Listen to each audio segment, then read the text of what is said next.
ঘোষণা দিয়েছে, অবশ্যই আমরা নির্বাচন করবো, আপনারা আস্থা রাখতে পারেন। সামনে আমরা অবশ্যই নির্বাচনে আসতেছি আবারও, আপনারা সবাই দোয়া রাখেন। উত্তর থেকে নাকি দক্ষিণ থেকে? উত্তর থেকে। আচ্ছা, আমরা একটু আরেকটা জিনিস জানতে চাই, আসলে সোশ্যাল মিডিয়াতে যেটা দেখছি আপনার সাথে কথা হয় না, মিথিলা আসলে কি? মিথিলা আমার কেউ না, আপনারা সবাই আগেও জানেন, এখনো বলতে মিথিলা আগে থেকে অনেক টাইমে আপনারা আমার বিষয়ে অনেক বিষয়ে বলতেছে। আমার কথা মনে করেন সে সাক্ষী প্রমাণ হলে তো একজন এটাকে হইতো, ঠিক নাকি? আমি তো বোঝেন না, সাক্ষী প্রমাণ যদি কোনোদিন হয় তাহলে আপনারা বুঝতে পারবেন আমার কেউ হয়।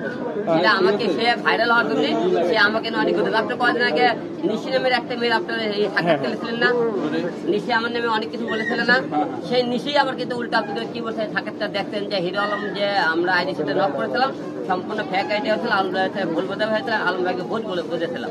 এরকম একদিন দেখবেন মিথিলা আপনাকে বলে হ্যাঁ আলমের বিরুদ্ধে যে সমস্ত কথা বলেছে সমস্ত ভুল ছিল, ও স্বীকার করে।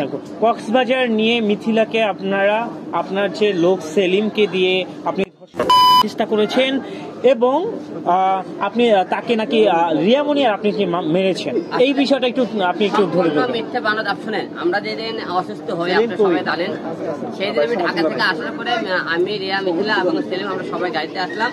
আপনার সাংবাদিক প্রচুর কিন্তু ফোন দিতেছিলেন যে আলম ভাইয়ের সাথে আমরা একবার দেখা করতে চাই, কথা বলতে চাই। আমি তখন বলেছিলাম রিয়া ফোন করতে গিয়ে তাদের একটা বান্ধবীর বাসাতে নিয়ে গিয়েছিল, আমরা সেদিন কিন্তু কক্সবাজার যাইনি। এটা আগেকার ভিডিও, যে কক্সবাজার ভিডিও কথা বলে সম্পূর্ণ মিথ্যে বানোয়ার।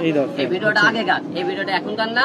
আপনার বিশ্বাস হলে আপনি কক্সবাজার ফোন দিতে পারেন। এবং যেদিন আপনার কে থেকে না আমি অসুস্থ ছিলাম, সে মনে করেন কথা বলছে রিয়া সেনকে মিথিলাকে বলে তুই বাসায় যাও, রিয়াকে আলমাকে এমন একটা নিয়ে যাবো সেখানে যাতে কেউ যাতে না তাকে খোঁজ খবর পাই। আমরা ঢাকায় ছিলাম, আর এই কক্সবাজার ভিডিও দেখে যে অনেক আগেকার ভিডিও, এটা সম্পূর্ণ গুজব বানানো। এবং আপনি সবাইকে সবসময় যাকে সাক্ষাৎকার ওই অনেকেই গুজব ছড়াইছে যে আলমের বিরুদ্ধে যদি একটু নেগেটিভ হয় আলম লোক দিয়ে স্ট্রাইক মারে, এটা কতটুকু সত্যি?